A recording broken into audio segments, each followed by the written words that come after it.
After burying my son, my daughter-in-law said I was dead to her too. My name is Tom Anderson, and I'm 74 years old. Amanda thought she knew exactly who I was, an embarrassing old man who'd peaked as a factory worker. She had no idea she was about to lose everything she'd worked for, and it would be because of me. What she didn't know about my past would destroy her future. She called me worthless in front of 50 relatives at Kevin's funeral reception, said I never built anything, never contributed anything meaningful to society. I didn't argue, I didn't raise my voice. I just pulled out my phone and made one call.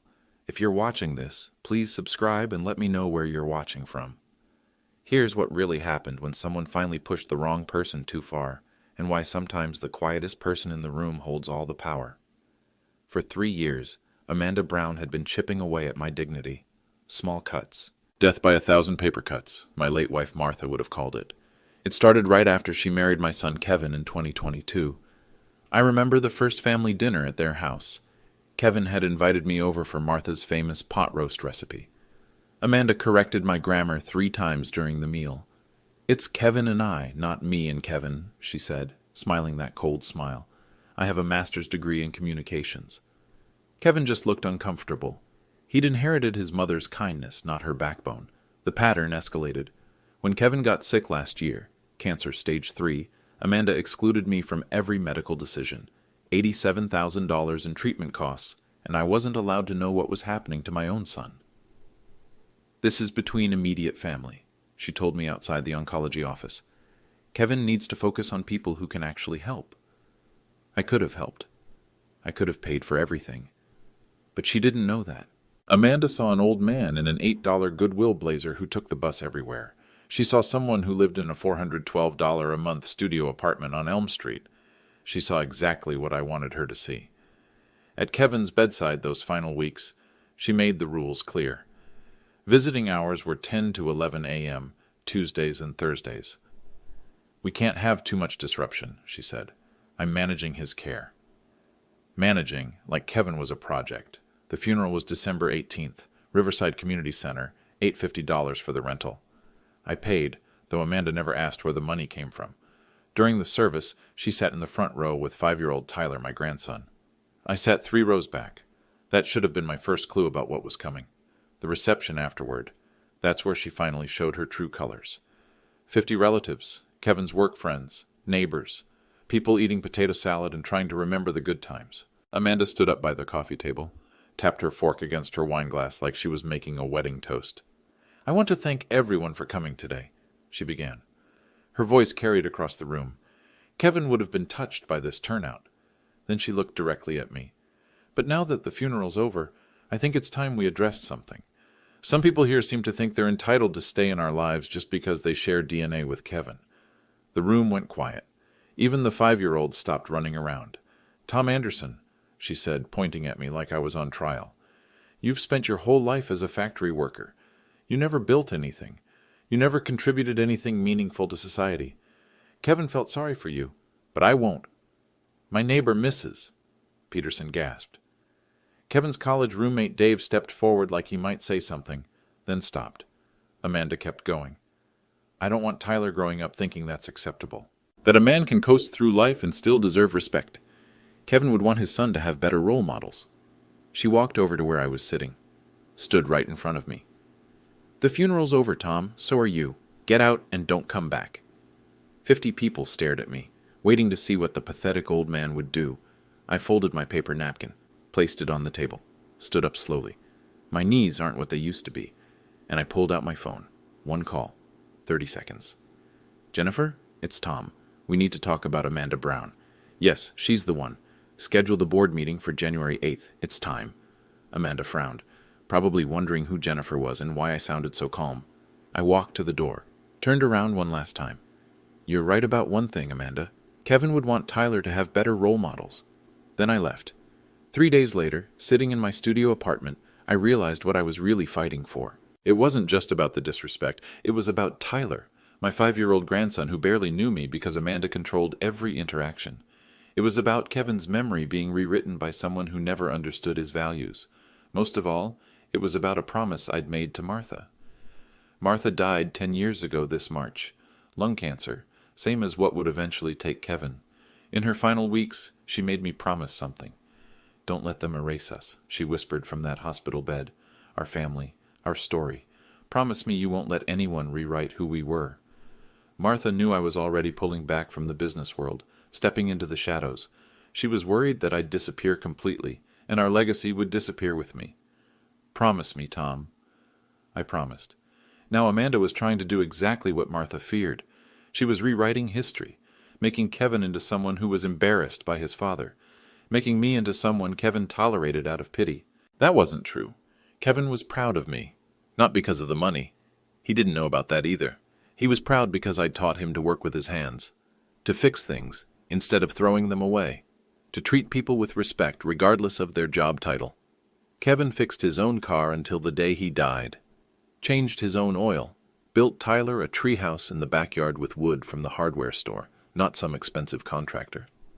"Dad taught me that knowing how to build something is more important than knowing how to buy something," Kevin told Amanda once. I heard him through the kitchen window. Amanda's response? "That's very quaint." Now she was cutting me out of Tyler's life completely. No more Saturday mornings teaching him to use basic tools. No more stories about his father's childhood. No more connection to half of his family history. If I stayed silent, Tyler would grow up thinking his grandfather was a failure. He'd grow up believing that Amanda's version of success, the degrees, the salary, the status symbols, was the only kind that mattered. He'd never know about the other kind of success, the kind that builds something from nothing and doesn't need applause. But there was more at stake than family legacy. There was Amanda's pattern of behavior, the way she treated service workers at restaurants, the way she talked about Kevin's childhood friends, those people from his old neighborhood, the way she'd already started talking to Tyler about our kind of people versus everyone else. Tyler was 5, old enough to absorb those lessons, old enough to start believing that some people matter more than others based on their education or income.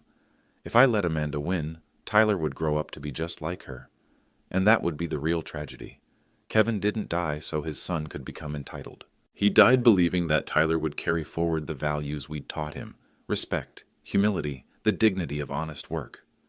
But those values can't survive if no one's there to defend them. That's what I was really fighting for. Not revenge, not even justice for myself. I was fighting for the man Tyler could become if someone showed him there was another way to live. Amanda didn't waste time. 4 days after the funeral reception, she showed up at my apartment with legal papers. I answered the door in my old flannel shirt and work pants. She stood there in a $3,000 charcoal suit, holding a manila folder like it was a weapon. "We need to talk," she said, pushing past me into the tiny living room. She looked around at my furniture, second-hand couch, 15-year-old television, Martha's old photos on the walls. Her nose wrinkled like she smelled something unpleasant. "This is about Kevin's life insurance," she said, opening the folder. $23,000. As his spouse, I'm the primary beneficiary, but he named you as contingent." I nodded. I knew about the policy. I'd helped Kevin buy it years ago. "Here's what's going to happen," Amanda continued. "You're going to sign this document refusing your claim. Kevin's money should go to his real family, to Tyler's education fund." She slid the papers across my kitchen table. The language was dense, legal, but I understood it perfectly. Too perfectly. "Where did you get this drafted?" I asked. "My attorney. Someone who understands how these things work." "Interesting. Most contingent beneficiaries don't have claims to refuse. The primary beneficiary gets everything automatically unless they're deceased or disclaim." Amanda's pen stopped moving. "What? This document doesn't make legal sense unless your attorney thinks I might have grounds to challenge your claim. That's ridiculous. I'm his wife." "Were you named in his original policy, or added later?" Her face flushed. "That's none of your business." "Actually, it is. If Kevin added you after marriage without removing me as primary, there could be complications, especially if he was financially incapacitated during any policy changes." The room went silent. Amanda stared at me like I'd started speaking a foreign language. "How do you know about beneficiary law?" she asked slowly. I read. Factory workers don't read insurance law. Some do. She sat back in the chair, reassessing. For the first time since I'd known her, Amanda looked uncertain. "Sign the papers, Tom." "No. Excuse me? I said no, I'm not signing anything until I review the original policy documents and any amendments. You can email me copies for review. Email you? You don't even have a computer. I pulled out my phone. Not the old flip phone she expected. A newer smartphone. tom.anderson.1950@gmail.com, I said. Send them there. Amanda's hands were shaking slightly as she packed up the papers. "You're making a mistake," she said. "Kevin wouldn't want you fighting his family. Kevin wouldn't want his family fighting at all." She headed for the door, then stopped. "What's your game here, Tom?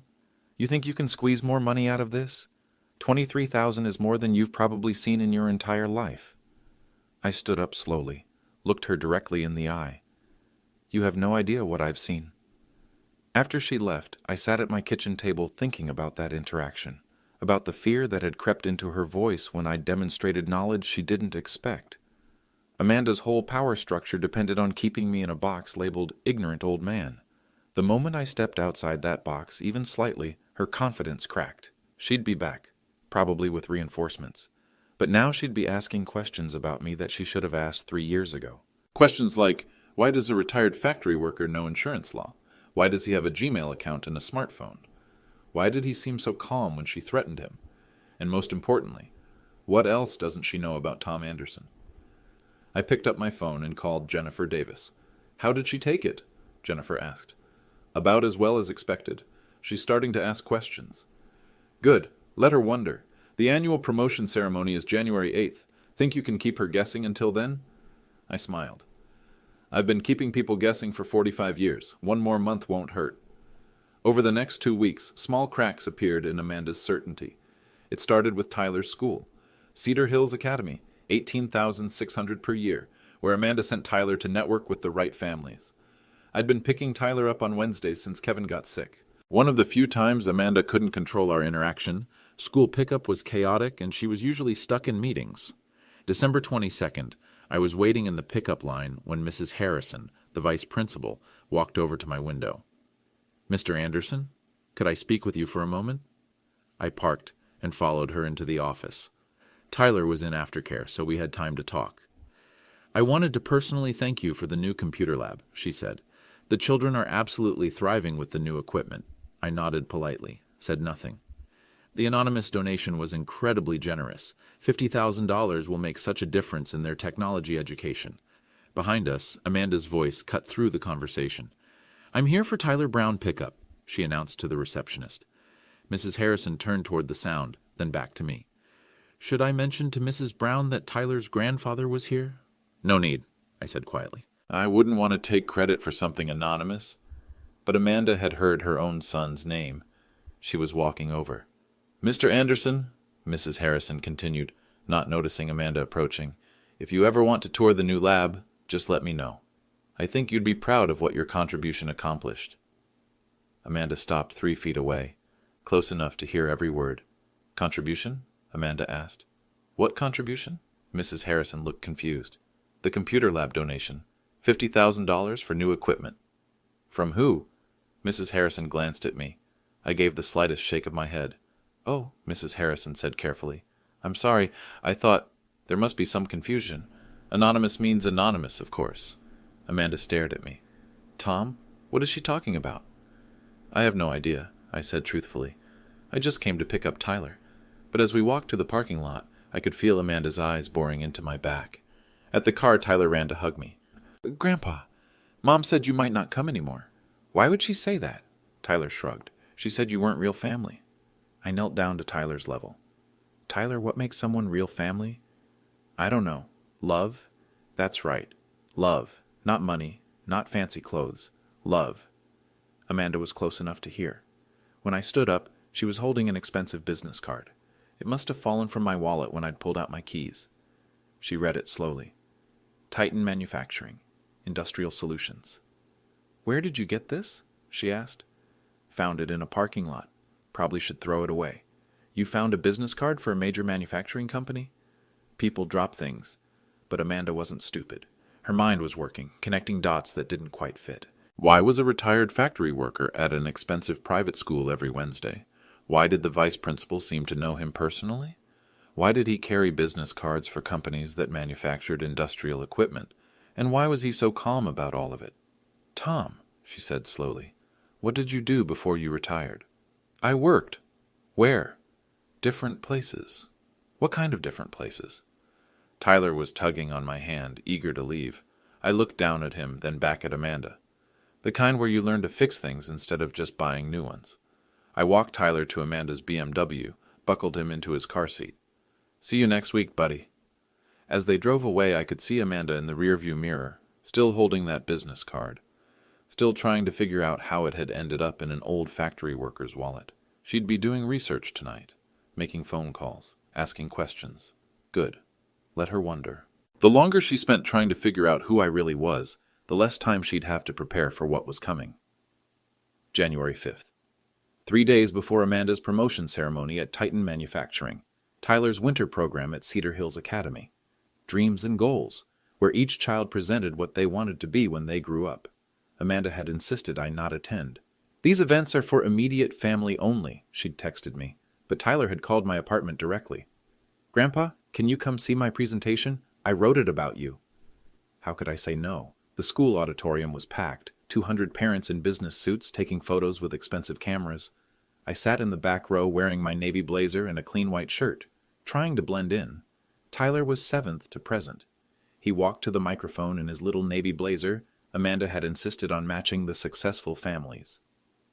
"My name is Tyler Brown," he said into the microphone. "When I grow up, I want to build things like my grandpa." Amanda shifted uncomfortably in the front row. "My grandpa taught me that fixing things is better than throwing them away. He can fix cars and computers and even broken toys. He says the best builders are the ones who start with nothing and make something that lasts." Other parents were smiling, charmed by the presentation, but Amanda's face was stone. Tyler continued, "My grandpa says that respect isn't about how much money you have. It's about how you treat people and what you build for others." When Tyler finished, the audience applauded. He beamed, scanning the crowd until he found me in the back row. He waved. That's when Amanda turned around. Her eyes locked onto mine across the auditorium. Pure fury. After the presentations, parents mingled in the lobby. I stayed near the exit, hoping to slip out quietly, but Amanda found me. "How dare you?" she hissed, grabbing my arm. "I specifically told you not to come." Other parents were starting to notice the commotion. "Tyler called me," I said quietly. "I came for him. You're poisoning him against everything Kevin worked for, against success, against ambition. I'm teaching him values." "Your values?" Amanda's voice was rising. Other conversations were stopping. "What values could you possibly teach him? You spent 40 years on a factory floor. You live in a studio apartment. You take the bus." More parents were gathering now. The Hendersons, whose daughter was in Tyler's class. The Williamses, who lived in Amanda's neighborhood, people she wanted to impress. "This is why I don't let Tyler visit you anymore," Amanda continued, her voice carrying across the lobby. "I won't have him embarrassed by a grandfather who never amounted to anything." Mrs. Henderson looked uncomfortable. Mr. Williams checked his phone, pretending not to hear. But then something interesting happened. Dr. Patricia Davis, another parent, stepped forward. She was CEO of something medical. I'd heard Amanda mention her before as someone worth knowing. "Excuse me," Dr. Davis said to Amanda. "Are you talking about Tom Anderson?" Amanda blinked. "You know him?" "By reputation. Tom Anderson is something of a legend in Detroit manufacturing circles." The lobby went completely quiet. "I'm sorry," Amanda said slowly. "There must be some mistake. This is Tom Anderson, retired factory worker." Dr. Davis looked at me with new interest. "Are you the Tom Anderson who founded Titan Manufacturing?" Every parent in that lobby turned to stare at me. Amanda's face went white. "Founded what?" "Titan Manufacturing," Dr. Davis repeated. "One of Detroit's most successful industrial companies. Started in 1979, went public in 1995. Worth about $126 million now." Amanda was staring at me like I'd grown a second head. "Tom," Dr. Davis continued, "I had no idea you lived in this district. My company uses Titan components in our surgical equipment. Your quality standards are legendary." Other parents were murmuring now. Amanda could hear fragments. "Founder of Titan.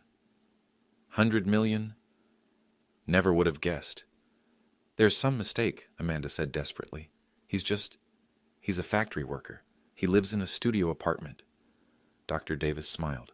Some of the most successful people I know live very simply.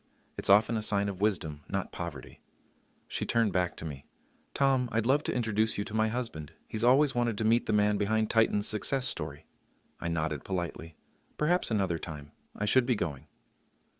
As I walked toward the exit, I could hear Amanda behind me, frantically asking questions. Are you sure? Tom Anderson? The same Tom Anderson? How many Tom Andersons could there be in Detroit manufacturing? But that's impossible. He takes the bus. Warren Buffett drives a 12-year-old car. I pushed through the lobby doors into the cold January air. Behind me, Amanda's world was collapsing in real time. By tomorrow, half the parents at Cedar Hills Academy would know that Tyler's grandfather was Tom Anderson of Titan Manufacturing.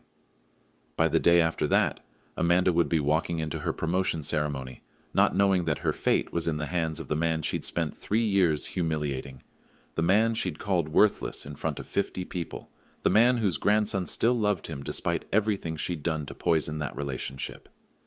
As I waited for the bus, yes, I really do take the bus. Even billionaires can be environmentally conscious. I thought about Tyler's presentation. The best builders are the ones who start with nothing and make something that lasts. Out of the mouths of babes. January 8th, 2025, 10:30 a.m., Titan Manufacturing Headquarters, downtown Detroit. Amanda walked into our main conference room for what she thought was her promotion ceremony. She wore her most expensive suit, $4,000 Armani, purchased specifically for this day. Her future as Vice President of Strategic Development was about to be announced. She had no idea she was walking into my world. The boardroom was exactly as I designed it back in 1995. 48-foot mahogany table, seating for 24. Floor-to-ceiling windows overlooking the Detroit River. The company logo etched into the glass wall, my signature still embedded in the design. Amanda took her seat at position 12, where the guest of honor traditionally sat. She was radiant, confident. This was her moment. Around the table, Jennifer Davis, our CEO, Michael Wilson, corporate counsel, Susan Miller, HR director, Charles Taylor, my oldest friend and co-founder, board members from across the Midwest representing hundreds of millions in combined assets. Amanda knew them all by title. She'd networked at every company event for 3 years, but she didn't know the deeper relationships. She didn't know the history. She didn't know that every person in that room owed their position to decisions I'd made. Jennifer called the meeting to order. Good morning, everyone. Before we proceed with today's agenda, I'd like to introduce a special guest. Amanda smiled expectantly. Ladies and gentlemen, Jennifer continued, I'm honored to present Tom Anderson, founder and majority shareholder of Titan Manufacturing. The boardroom door opened. I walked in wearing my best suit, still not expensive, but clean and pressed. I'd even gotten a haircut for the occasion. Amanda's face went through 5 distinct emotions in 3 seconds. Confusion, recognition, disbelief, horror, panic. Good morning, I said to the room. Then, making eye contact with Amanda. Hello, Amanda. She couldn't speak, literally couldn't form words. Jennifer gestured to the head of the table, my seat, the founder's chair that I'd used for 16 years before stepping back. Tom, thank you for joining us. As you know, we're here to discuss the Vice President of Strategic Development position. I sat down slowly. The room was watching Amanda, whose face had drained of all color. Before we proceed, I said calmly, I'd like to address some concerns about the candidate. Michael Wilson opened his legal folder. The board has received documentation regarding Amanda Brown's professional conduct. Susan Miller, HR, consulted her tablet. We have witness statements from the December 18th incident. Amanda found her voice. What incident? Your public statement that Mr. Anderson never built anything and never contributed anything meaningful to society, Susan read from her notes, made in front of 50 witnesses at a funeral reception. I didn't know. Didn't know what? I asked gently. I didn't know you were... Were what, Amanda? The room waited. Board members who'd known me for decades watched Amanda struggle with the reality that was collapsing around her. I didn't know you owned the company, she whispered. Charles Taylor, my co-founder, spoke up. Tom doesn't just own it. He built it. From nothing. Started with a $2,000 loan and a dream to manufacture better industrial components. Jennifer added, When Tom stepped back from daily operations in 2009, he retained 52% ownership. Every major decision still requires his approval. Amanda was staring at the table now, unable to meet anyone's eyes. "The promotion you're here to receive," I said quietly, "requires unanimous board approval, including mine." Silence filled the room. You could hear the heating system cycling, traffic noise from the street below, Amanda's rapid breathing. "However," I continued, "before we vote, I think everyone should hear the full scope of your statements about my character." Michael Wilson read from his notes. December 18th, 2024. Quote, "Tom Anderson spent his whole life as a factory worker. He never built anything. He never contributed anything meaningful to society." More silence. January 5th, 2025, at Cedar Hills Academy. Quote, "I won't have Tyler embarrassed by a grandfather who never amounted to anything." Amanda started crying. Not graceful tears, ugly, desperate sobs. "The board should also know," Susan Miller added, "that Mrs. Brown has been systematically excluding Mr. Anderson from family decisions regarding his own son's medical care and his grandson's upbringing." Jennifer looked around the table. "All in favor of Amanda Brown's promotion to vice president?" No hands rose. "All opposed?" Every hand in the room went up, including mine. "Motion denied unanimously." Amanda stood shakily. "I can explain. I didn't understand. If I had known—" "Known what?" I asked. "That I deserved basic human respect? That my relationship with my grandson mattered? That Kevin loved me? I made a mistake." "No, Amanda. You made a choice. Multiple choices. Over 3 years." Charles Taylor stood up. "Tom, I think we should also address the family situation." I nodded. "Amanda, effective immediately. You're no longer employed by Titan Manufacturing. Michael will handle your severance package. 2 weeks. Standard termination." "You can't fire me for something that happened outside work." Michael Wilson smiled grimly. "Actually, we can. Your conduct reflects poorly on company values.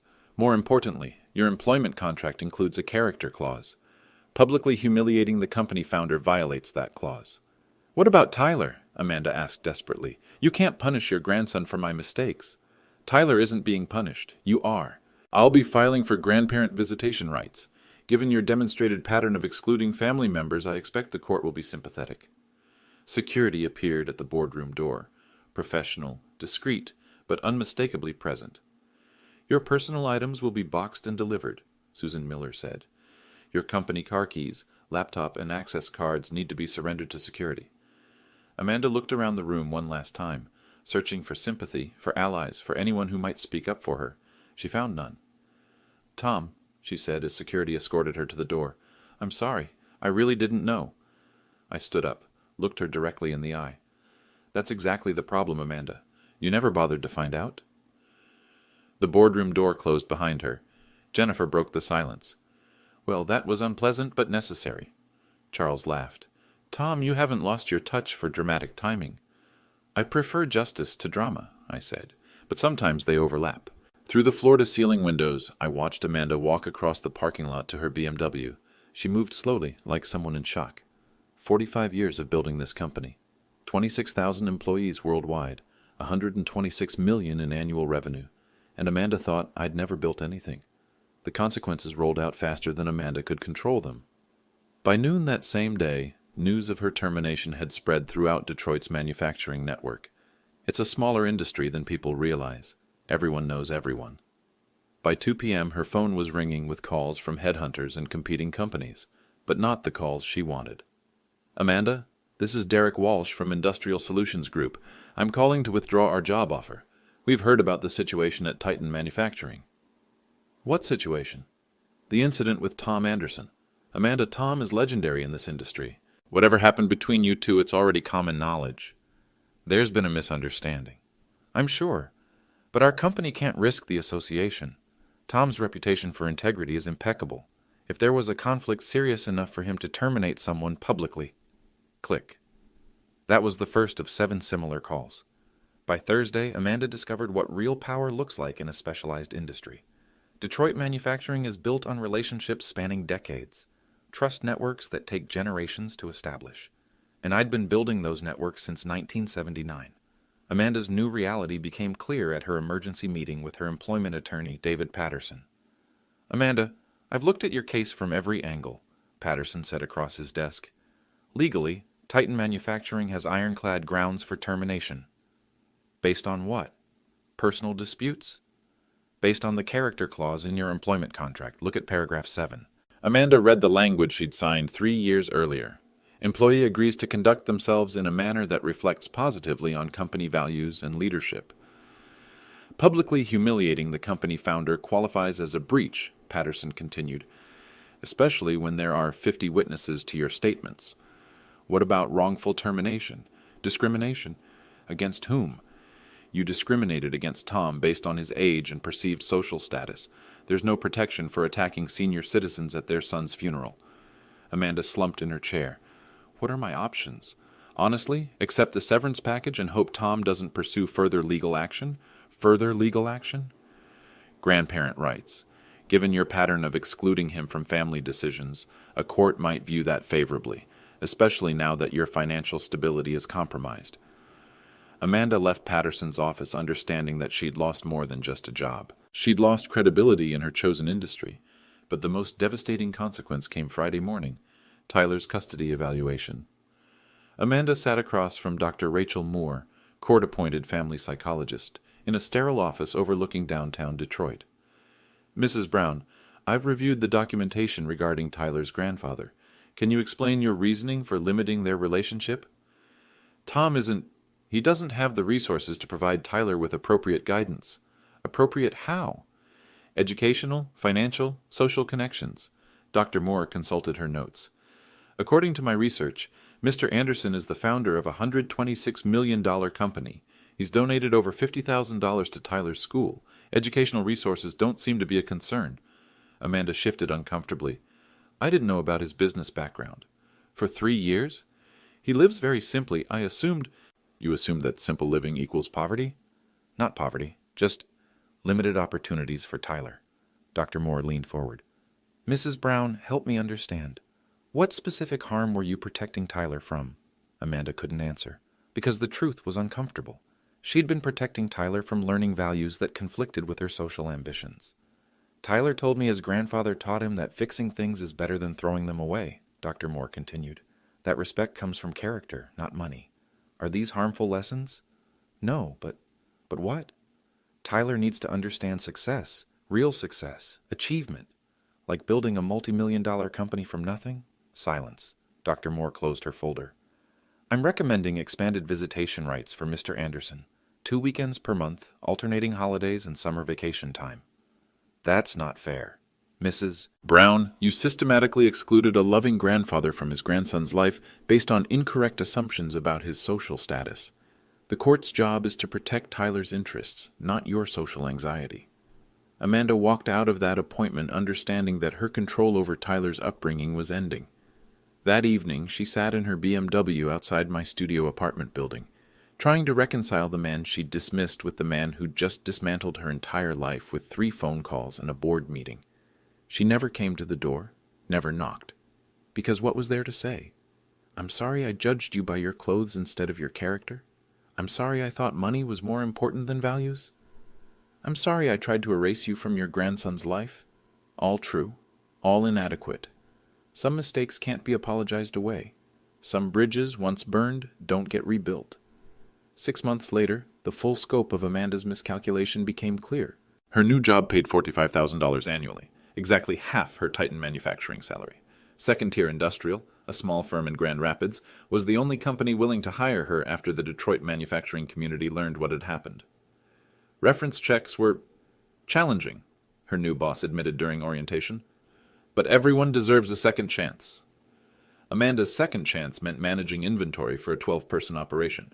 No strategic development, no executive meetings, no company car. She drove to Grand Rapids every day in her BMW, the last remnant of her previous life, and one she couldn't afford to maintain much longer. The social consequences hit harder than the financial ones.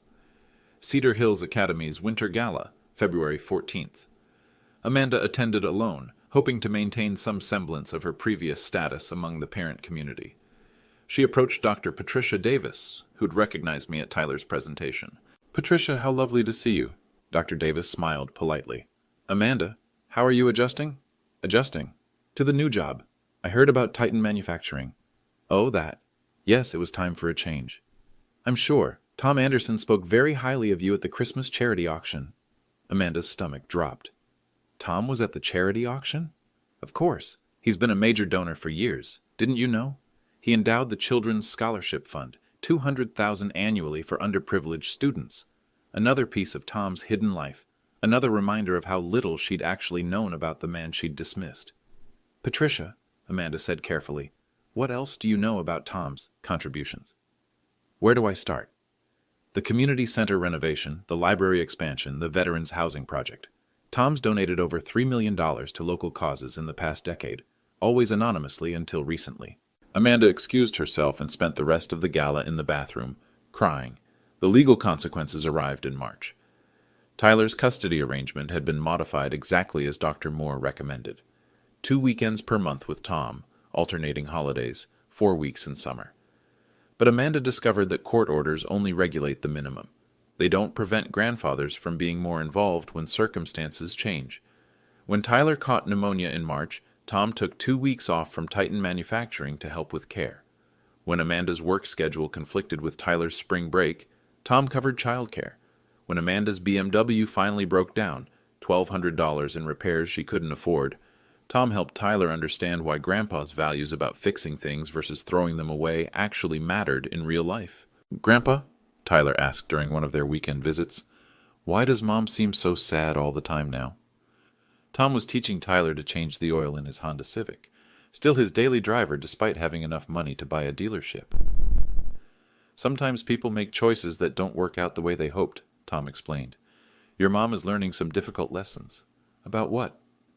"About what really matters in life." Tyler considered this while wiping his hands with an old shop rag. "Do you think she'll figure it out?" "I hope so, for her sake and for yours."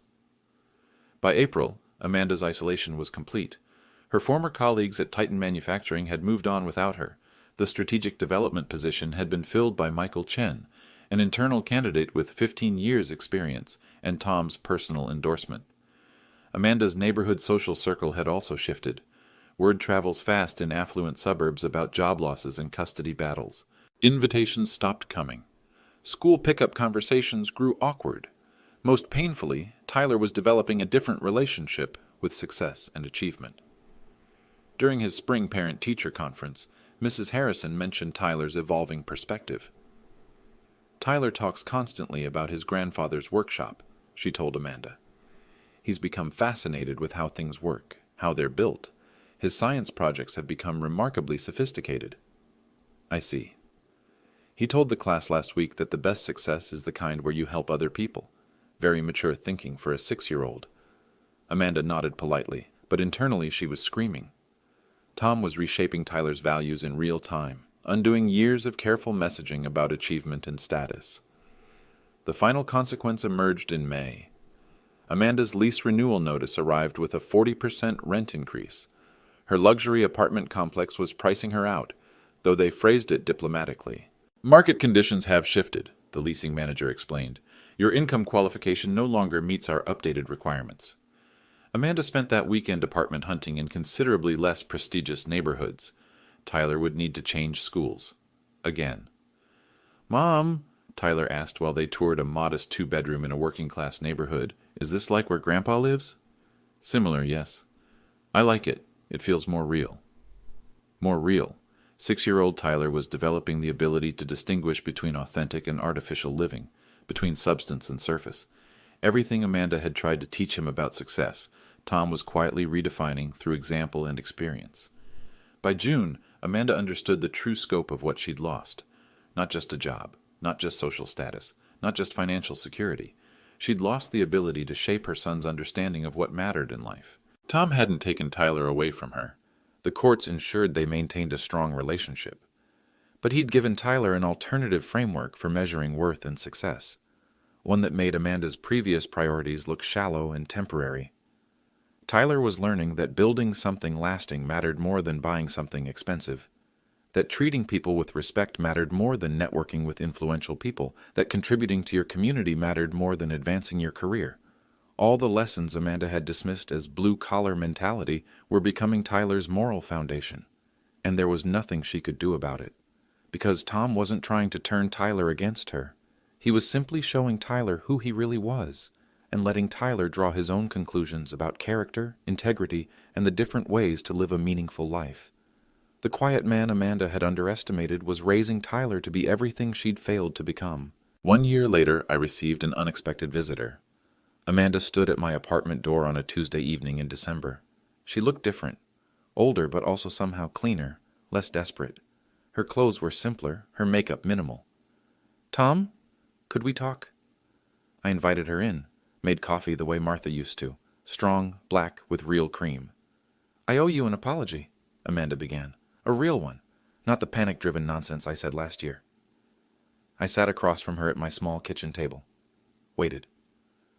"I spent the last 12 months figuring out who I really am when I'm not trying to impress people," she continued. "It wasn't pretty." "And what did you discover?" "That I was terrified. Terrified of not being good enough, smart enough, successful enough. I used Tyler as a prop to prove my worth. I used Kevin's memory the same way." She took a breath. "And I tried to erase you because you represented everything I was afraid of becoming. Invisible, overlooked, ordinary." There's dignity in ordinary, Amanda. I know that now. Tyler's been teaching me. I smiled. He's a good teacher. He told me about the workshop you're building in your new garage, about the projects you're planning together. After Titan Manufacturing's record profits in 2025, I'd finally bought a small house. Nothing fancy. 3 bedrooms. A 2-car garage perfect for teaching Tyler practical skills. He also told me you've been helping with his homework, and that you never say anything negative about me. Tyler loves you. That love shouldn't be complicated by adult conflicts. Amanda's eyes filled with tears. I don't deserve that kindness. Kindness isn't about deserving. It's about choosing who you want to be. We sat in comfortable silence.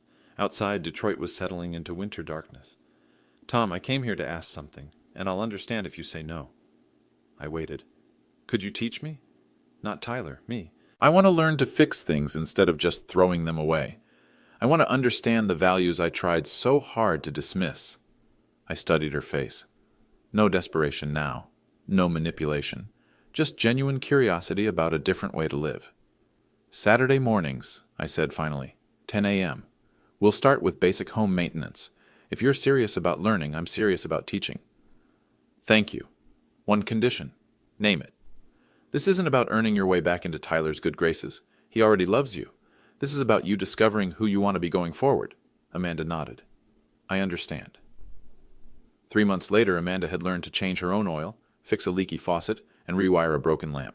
More importantly, she'd learned to listen before speaking, to ask questions before making assumptions. She was becoming the kind of person Tyler could be proud of, not because of her achievements, but because of her character. On a warm Saturday in March, the 3 of us worked together in my garage, rebuilding an old radio Tyler had found at a garage sale. "Grandpa," Tyler said, carefully soldering a connection, "Mom's getting really good at this stuff." "Yes, she is." "Does that mean she's becoming more like you?" I looked at Amanda, who was concentrating on reading a circuit diagram. "No, Tyler. It means she's becoming more like herself, the best version of herself, the version that had been buried under years of anxiety about other people's opinions, the version that could teach Tyler that success isn't about impressing strangers. It's about building something meaningful with the people you love. If you're watching this, please subscribe and let me know where you're watching from. And remember, respect isn't about where someone lives or what they drive. It's about how they treat people when they think no one important is watching. Because everyone is important. Everyone.